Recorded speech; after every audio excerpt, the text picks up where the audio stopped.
Hello friends, welcome to JS analysis centre. तो daily current affair के session में आज हम डिस्कस करेंगे 31 जनवरी का करंट अफेयर। और यदि इसका पीडीएफ डाउनलोड करना चाहते हैं तो इस वीडियो के डिस्क्रिप्शन में लिंक मिल जाएगा, आप वहां से डाउनलोड कर सकते हैं। और फ्रेंड्स, वीडियो के अंत में आप सभी से 2 प्रश्न पूछूंगा, उसका आंसर आपको नीचे कमेंट में लिखना है। अब चलिए स्टार्ट करते हैं। पहला क्वेश्चन है, पुरुष एकल वर्ग में ग्रैंड स्लैम प्रतियोगिता ऑस्ट्रेलियन ओपन 2022 का खिताब किसने जीता है? देखिए, पिछले वीडियो में हमने जाना था महिला एकल वर्ग में ऑस्ट्रेलियन ओपन 2022 का खिताब किसने जीता है। आज के इस वीडियो में जानेंगे पुरुष एकल वर्ग के विजेता कौन बने हैं। तो देखिए, ध्यान रखिएगा, ऑस्ट्रेलियन ओपन जो है ये साल का पहला ही ग्रैंड स्लैम प्रतियोगिता है। साल में 4 ग्रैंड स्लैम प्रतियोगिता का आयोजन किया जाता है। ये एक टेनिस टूर्नामेंट है और पहला ही ग्रैंड स्लैम प्रतियोगिता है ऑस्ट्रेलियन ओपन। उसके बाद फ्रेंच ओपन, उसके बाद विंबलडन और उसके बाद यूएस ओपन का आयोजन किया जाता है। ठीक है, तो ऑस्ट्रेलियन ओपन 2022 का समापन हो चुका है। इसमें पुरुष एकल वर्ग का खिताब जीते हैं राफेल नडाल, जो कि स्पेन के टेनिस खिलाड़ी हैं। और इस तरह से ऑस्ट्रेलियन ओपन जीत के साथ ही राफेल नडाल दुनिया के सबसे ज़्यादा 21 बार ग्रैंड स्लैम जीतने वाले पहले टेनिस खिलाड़ी बन गए हैं। वेरी इंपॉर्टेंट क्वेश्चन बनेगा। ठीक है, तो सबसे अधिक बार ग्रैंड स्लैम का खिताब जीतने वाले राफेल नडाल जो है विश्व के पहले टेनिस खिलाड़ी बन गए हैं। राफेल नडाल ने सबसे अधिक ग्रैंड स्लैम के मामले में सर्बिया के नोवाक जोकोविच और स्विट्जरलैंड के रोजर फेडरर को पीछे छोड़ दिया है। रोजर फेडरर और नोवाक जोकोविच ने अब तक 20 ग्रैंड स्लैम खिताब जीते हैं। ठीक है, तो ऑस्ट्रेलियन ओपन 2022 का समापन हो चुका है। 5 वर्ग में इसका आयोजन किया जाता है: पुरुष एकल वर्ग, महिला एकल वर्ग, पुरुष युगल वर्ग, महिला युगल वर्ग और मिश्रित युगल वर्ग। सभी विजेताओं का नाम ध्यान में रखिएगा, काफ़ी इंपॉर्टेंट क्वेश्चन बनता है ग्रैंड स्लैम से। महिला एकल वर्ग का खिताब जीती हैं ऑस्ट्रेलिया की एश्ले बार्टी। पुरुष युगल वर्ग में ये खिताब जीते हैं निक किर्गियोस और थानासी कोकीनाकिस की जोड़ी ने। ये दोनों ऑस्ट्रेलिया के टेनिस खिलाड़ी हैं। महिला युगल वर्ग में ये खिताब जीती हैं बारबारा क्रेसिकोवा और कैटरीना सिनियाकोवा की जोड़ी ने। ये दोनों चेक गणराज्य की टेनिस खिलाड़ी हैं। मिश्रित युगल वर्ग में ये खिताब जीते हैं क्रिस्टीना मलादेनोविक और इवान डोडिक की जोड़ी ने। ठीक है, चलिए अगला क्वेश्चन है, स्वास्थ्य के क्षेत्र में शोध के लिए हाल ही में किसने नाइपर रिसर्च पोर्टल लॉन्च किया है? तो हाल ही में केंद्रीय मंत्री मनसुख मांडविया ने स्वास्थ्य के क्षेत्र में शोध के लिए एक रिसर्च पोर्टल लॉन्च किया है। इसका नाम है नाइपर। मनसुख मांडविया जो हैं ये केंद्रीय स्वास्थ्य मंत्री हैं। इनके पास एक और मंत्रालय है, केंद्रीय रसायन और उर्वरक मंत्रालय। यहाँ पे नाइपर का मतलब है National Institute of Pharmaceutical Education and Research. Next, हाल ही में किस देश के शोधकर्ताओं ने नए प्रकार के कोरोना वायरस नियोको की खोज की है? तो देखिए, हाल ही में चीन के शोधकर्ताओं ने एक नए प्रकार के कोरोना वायरस की खोज की है। इसका नाम है नियोको। ठीक है, तो चीन के शोधकर्ताओं ने नियोको की खोज की है। अब हम जानते हैं चीन के बारे में। भारत और चीन की जो अंतर्राष्ट्रीय सीमा रेखा है इसका नाम है मैकमोहन रेखा। चीन भारत के 4 राज्यों से अपनी सीमा शेयर करता है। ये राज्य हैं उत्तराखंड, हिमाचल प्रदेश, सिक्किम और अरुणाचल प्रदेश। एक केंद्र शासित प्रदेश से भी चीन अपनी सीमा शेयर करता है, लद्दाख से। चीन में जो यांगत्जे नदी बहती है ये एशिया की सबसे लंबी नदी है। विश्व की सबसे लंबी नदी है नील नदी। एशिया की सबसे लंबी नदी है यांगत्जे नदी जो कि चीन में बहती है। वहीं भारत की सबसे लंबी नदी है गंगा नदी। ठीक है, हुआंगहो नदी जो जिसे पीली नदी भी कहा जाता है, इसे चीन का शोक कहा जाता है क्योंकि इसमें बार बार बाढ़ आ जाता है। शंघाई सहयोग संगठन और एशियन इंफ्रास्ट्रक्चर इन्वेस्टमेंट बैंक, इन दोनों का मुख्यालय चीन की राजधानी बीजिंग में है। चीन के राष्ट्रपति हैं शी जिनपिंग। यहाँ के प्रधानमंत्री हैं ली केकियांग। यहाँ की संसद का नाम है नेशनल पीपुल्स कांग्रेस और करेंसी है रेनमिनबी। चलिए अगला क्वेश्चन है, प्रधानमंत्री नरेंद्र मोदी ने हाल ही में किस फाउंडेशन की शुरुआत की है? तो हाल ही में पीएम मोदी ने एक फाउंडेशन लॉन्च किया है। इसका नाम है पंडित जसराज कल्चरल फाउंडेशन। तो पंडित जसराज के नाम पर इस फाउंडेशन को लॉन्च किया गया है। पंडित जसराज भारत के काफ़ी मशहूर हिंदुस्तानी शास्त्रीय संगीतकार थे। इनका 2020 में निधन हो गया था। ठीक है, इन्हीं के नाम पर इस फाउंडेशन को लॉन्च किया गया है। पंडित जसराज का जन्म हुआ था 28 जनवरी 1930 को और इनका निधन हो गया था 17 अगस्त 2020 को। ठीक है, किस घराने से बिलोंग करते थे? तो ये मेवाती संगीत घराने से संबंध रखते थे और अंतर्राष्ट्रीय खगोलीय संघ ने नवंबर 2006 में खोजे गए हीन ग्रह का नाम इन्हीं के नाम पर रखा है, ठीक है। और इस ग्रह का नाम रखा गया है पंडित जसराज। नेक्स्ट, हाल ही में भारतीय नौसेना द्वारा 20 दिवसीय संयुक्त सैन्य अभ्यास पश्चिमी लहर कहां पर आयोजित किया गया? तो हाल ही में भारतीय नौसेना द्वारा 20 दिवसीय सैन्य अभ्यास पश्चिमी लहर आयोजित किया गया अरब सागर में। Option A right answer. इस अभ्यास में भारत के तीनों सेनाओं और इंडियन कोस्ट गार्ड ने हिस्सा लिया था। भारतीय नौसेना यानी इंडियन नेवी, इसकी स्थापना हुई थी 1612 ईस्वी में। हर साल नौसेना दिवस मनाया जाता है 4 दिसंबर को। भारतीय नौसेना का मुख्यालय नई दिल्ली में है। वर्तमान में भारतीय नौसेना के चीफ हैं आर हरि कुमार, जो कि हाल ही में बने हैं, और ये 25वें नंबर के नेवी चीफ हैं, ठीक है। वाइस चीफ हैं सतीश नामदेव घोरमडे। डिप्टी चीफ हैं भारतीय नौसेना के रवनीत सिंह। भारतीय नौसेना का आदर्श वाक्य है श नो वरुणा। और एक बात और ध्यान में रखिएगा, स्वतंत्र भारत के प्रथम नौसेना प्रमुख कौन थे? रामदास कटारी। चलिए अगला क्वेश्चन है, निम्न में से किस भारतीय फिल्म को 94वें एकेडमी अवार्ड के लिए नॉमिनेट किया गया है? देखिए, एकेडमी अवार्ड को ही ऑस्कर अवार्ड भी कहा जाता है, ठीक है। तो 94वां एकेडमी अवार्ड का आयोजन इसी साल मार्च महीने में अमेरिका के कैलिफोर्निया के लॉस एंजलिस में किया जाएगा। बहुत सारे फिल्मों को ऑस्कर अवार्ड के लिए चयन किया गया है। इसमें से 2 भारतीय फिल्में हैं, जय भीम और मरक्कर। तो ऑप्शन डी राइट आंसर है, ए और बी। इंपॉर्टेंट क्वेश्चन बनेगा आगामी परीक्षाओं के लिए, याद रखिएगा। 94वें एकेडमी अवार्ड के लिए 2 भारतीय फिल्मों का चयन किया गया है। ये फिल्में हैं जय भीम और मरक्कर। जय भीम जो है ये एक तमिल फिल्म है। इसके डायरेक्टर हैं टीजे गनानवेल, और इस फिल्म में मुख्य भूमिका निभाए हैं सूर्या। और मरक्कर जो फिल्म है ये एक मलयालम फिल्म है। इसके डायरेक्टर हैं प्रियदर्शन, और इस फिल्म में मुख्य किरदार निभाए हैं मोहनलाल। अच्छा, ऑस्कर की बात करें तो ये बताइए, ऑस्कर पुरस्कार प्राप्त करने वाली प्रथम भारतीय कौन है? भानु अथैया। इन्होंने 1983 में अपनी फिल्म गांधी के लिए यह पुरस्कार जीता था।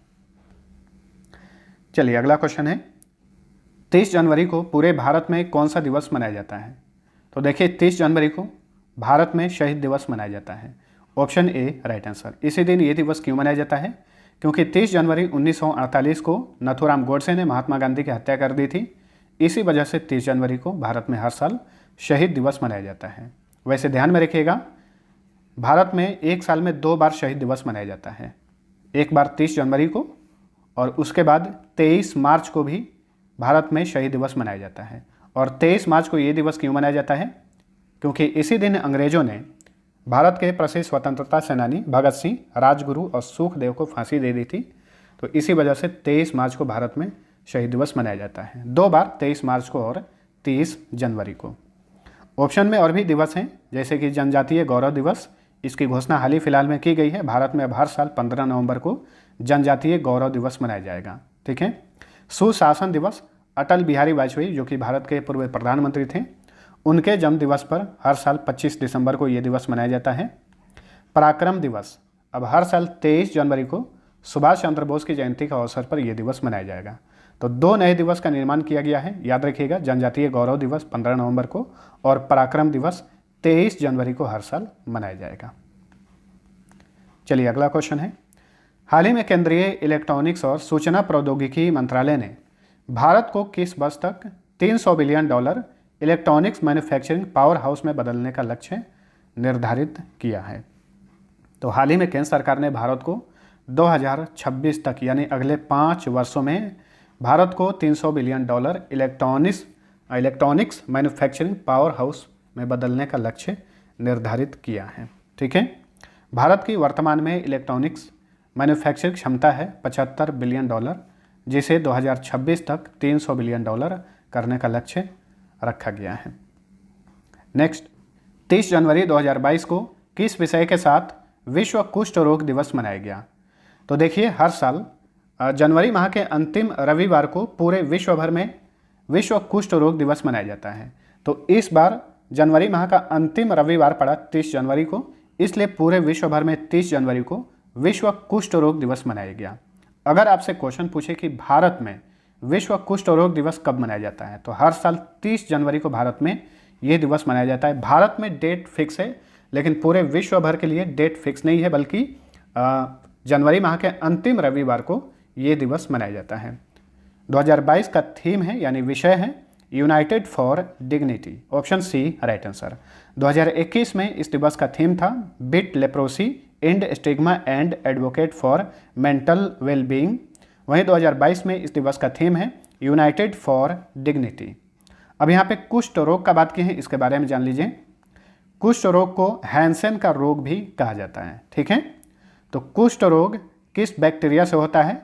तो माइकोबैक्टीरियम लेप्री और माइकोबैक्टीरियम लेप्रोमेटोसिस जो जीवाणु होते हैं, इन्हीं के कारण ये रोग होता है, ठीक है। तो कुष्ठ रोग जो है ये एक संक्रामक बैक्टीरियल रोग है और ये रोग मुख्य रूप से त्वचा संबंधित तंत्रिकाओं और आंखों को प्रभावित करता है। नेक्स्ट, हाल ही में किस राज्य की सरकार ने संगोली रायन्ना के नाम पर 180 करोड़ रुपए की लागत से एक सैन्य स्कूल स्थापित करने की घोषणा की है? तो हाल ही में कर्नाटक की सरकार ने संगोली रायन्ना के नाम पर एक सैन्य स्कूल स्थापित करने की घोषणा की है। इस स्कूल की स्थापना की जाएगी 180 करोड़ रुपए की लागत से और इस सैन्य स्कूल का संचालन करेगा केंद्रीय रक्षा मंत्रालय। संगोली रायन्ना कौन थे? तो संगोली रायन्ना कित्तूर रियासत के एक योद्धा थे। 1824 के विद्रोह में इन्होंने मुख्य भूमिका निभाई थी।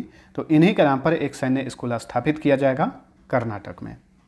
अब कर्नाटक का मैप देखिए। कर्नाटक अपनी सीमा भारत के 6 राज्यों से शेयर करता है। यह राज्य हैं केरल, तमिलनाडु, आंध्र प्रदेश, तेलंगाना, महाराष्ट्र और गोवा। कर्नाटक का गठन हुआ था 1 नवंबर 1956 को। जिलों की संख्या 31 है। राजधानी बेंगलुरु में ही इसरो का मुख्यालय है। साथ साथ में 2 प्रमुख IT कंपनियां विप्रो और इन्फोसिस का मुख्यालय है। वर्तमान में कर्नाटक के मुख्यमंत्री हैं बसवराज बोम्मई, गवर्नर हैं थावरचंद गहलोत। ऋतुराज अवस्थी यहाँ के मुख्य न्यायाधीश हैं। कर्नाटक में लोकसभा सीट की संख्या 28, राज्यसभा सीट 12, विधानसभा सीट की संख्या 224 है।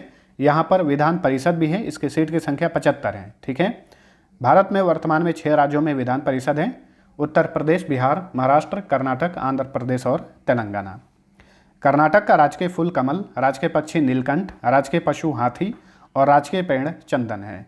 यक्षगण, कुनीता, करगा, लाम्बी तथा वीरगासे यहाँ के प्रमुख फोक डांस हैं। Bandipur national park, Bannerghatta national park, Rajiv Gandhi national park, Kudremukh national park, Anshi national park सारे कर्नाटक में हैं। चिंकारा वन्यजीव अभयारण्य, भद्रा अभयारण्य, सोमेश्वर वन्यजीव अभयारण्य, बिलीगिरी रंगनाथ टाइगर रिजर्व तथा दांदेली आंशी टाइगर रिजर्व, ये भी सारे कर्नाटक में हैं। यहाँ की आधिकारिक भाषा कन्नड़ है। शरावती परियोजना यानी शरावती बांध शरावती नदी पर है। हिडकल बांध ये घाट प्रभा नदी पर है। तो फ्रेंड्स, ये था हमारा आज का करंट अफेयर। वीडियो पसंद आया है तो लाइक और शेयर जरूर करना। अब डेली की तरह पिछले क्लास का फटाफट रिवीजन कर लीजिए। पहला क्वेश्चन है, भारत सरकार के नए मुख्य आर्थिक सलाहकार कौन नियुक्त हुए हैं? डॉक्टर वी अनंत नागेश्वरन। हाल ही में किस केंद्रीय मंत्रालय ने स्वच्छता स्टार्टअप चैलेंज लॉन्च किया है? आवास और शहरी मामलों के मंत्रालय ने। ग्रीष्मकालीन अभियान के लिए कृषि पर राष्ट्रीय सम्मेलन का दूसरा नाम क्या है? हाल ही में इस सम्मेलन का आयोजन वर्चुअली तरीके से किया गया और इस सम्मेलन को संबोधित किए केंद्रीय कृषि मंत्री नरेंद्र सिंह तोमर। इस सम्मेलन का एक दूसरा नाम भी है जायद सम्मेलन। महिला एकल वर्ग में ग्रैंड स्लैम प्रतियोगिता ऑस्ट्रेलियन ओपन 2022 का खिताब किसने जीता है? एश्ले बार्टी ने ऑस्ट्रेलिया की है। द $10 ट्रिलियन ड्रीम के लेखक कौन है? भारत के पूर्व वित्त सचिव सुभाष चंद्र गर्ग। भारत का सबसे बड़ा इलेक्ट्रॉनिक यानी इलेक्ट्रिक वाहन चार्जिंग स्टेशन कहाँ पर स्थापित किया गया है? गुरुग्राम में। हाल ही में दुनिया के सबसे बड़े कैनाल लॉ का उद्घाटन किस देश में किया गया? नीदरलैंड में। नीदरलैंड की कैपिटल एम्स्टर्डम में। वर्ल्ड गोल्ड काउंसिल के मुताबिक 2020 की तुलना में 2021 में ग्लोबल गोल्ड डिमांड में कितने प्रतिशत की बढ़ोतरी दर्ज की गई? 10%। मस्कट में आयोजित हॉकी महिला एशिया कप 2022 का खिताब किसने जीता है? जापान ने जीता है दक्षिण कोरिया को हराकर। और इसी टूर्नामेंट में भारत ने चीन को हराकर कांस्य पदक यानी ब्रॉन्ज मेडल जीता। राष्ट्रीय मानवाधिकार आयोग द्वारा आयोजित 7वीं शॉर्ट फिल्म अवार्ड प्रतियोगिता में किस फिल्म ने प्रथम पुरस्कार जीता? स्ट्रीट स्टूडेंट ने। अब चलिए लास्ट क्विज का आंसर जान लीजिए। पहला क्वेश्चन था 100% कोविड-19 टीकाकरण का लक्ष्य प्राप्त करने वाला पहला केंद्र शासित प्रदेश कौन बना है? तो ये है अंडमान निकोबार। केंद्र शासित प्रदेश का पूछे तो अंडमान निकोबार, राज्य का पूछे तो हिमाचल प्रदेश और शहर का पूछे तो भुवनेश्वर। ठीक है, वहीं गांव का पूछेगा तो वावेन गांव जो कि जम्मू कश्मीर में है, याद रखिएगा। दूसरा क्वेश्चन था BBC sports personality of the year 2021 का खिताब किसने जीता है? राइट आंसर था ऑप्शन ए एम्मा रादुकानु जो कि ब्रिटेन की टेनिस खिलाड़ी हैं। अब चलिए आज का पहला क्वेश्चन है बैडमिंटन विश्व महासंघ ने निम्न में से किस भारतीय को BWF एथलीट कमीशन का सदस्य नियुक्त किया है? दूसरा क्वेश्चन है भारत का पहला अंतर्राष्ट्रीय मध्यस्थता और सुलह केंद्र कहां पर स्थापित किया गया है? दोनों क्वेश्चन का आंसर नीचे कमेंट करके बताइए। मिलते हैं अगले वीडियो में, तब तक के लिए टेक केयर।